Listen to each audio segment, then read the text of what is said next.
বৰপেটা জিলাৰ বাগবৰ সমষ্টিৰ অন্তৰ্গত বামনডংৰা বজাৰত ৰাইজৰ দলৰ সাধাৰণ সভা ও কমিটি গঠন কৰা হয়।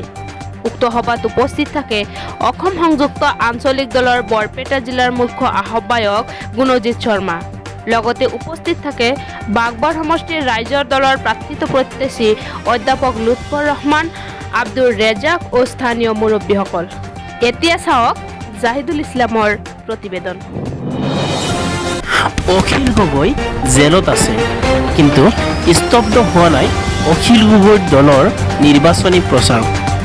বাগবৰ সমষ্টিৰ বিভিন্ন ঠাইত হৈ আছে লুৎফৰ ৰহমানৰ নেতৃত্বত ৰাইজৰ দলৰ কমিটি গঠন। গুণজিৎ শৰ্মা ডাঙৰীয়াই সভাত উপস্থিত হয়। কি কয়? একেলগে বহি এখন গাড়ীত ভাত খোৱা পৰিৱেশ কেতিয়া সৃষ্টি কৰিব পাৰোঁ, সেইটোৱে মোৰ ধাৰণা। মই গুণজিৎ শৰ্মাই আজি ক'ব আপোনালোকক, প্ৰতিজন ব্যক্তিৰ অন্তৰত সেই কথাই ঠাই পাওঁ যে আমি হিন্দু মুছলমান, হিন্দুৱে আল্লাহক মাতিব, হিন্দুৱে ঈশ্বৰক প্ৰাৰ্থনা কৰিব, মুছলমানে আল্লাহক স্তুতি কৰিব, এইবিলাক বেলেগ কথা। কিন্তু আমি এখন গাড়ীত যাই ভাত খাম। আপুনি মছজিদৰ পৰা আহিব, মই মন্দিৰৰ পৰা আহিম আৰু এখন গাড়ীত গৈ ভাত খাম।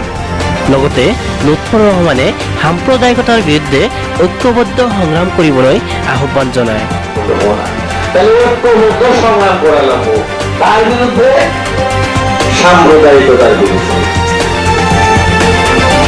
সাম্প্রদায়িকতার বিরুদ্ধে ঐক্যবদ্ধ সংগ্রাম করা লাগবো।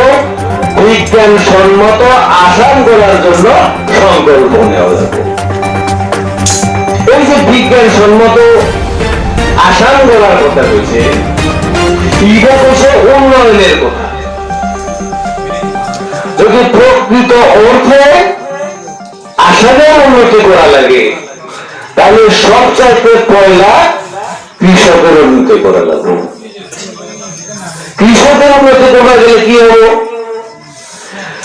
যে 29% মানুষের কিছু মাটি আছে, 1 একর করে মাটি আছে 29% মানুষের, আর 27% মানুষের কিছু মাটি আছে 1 একর মাটি নাই।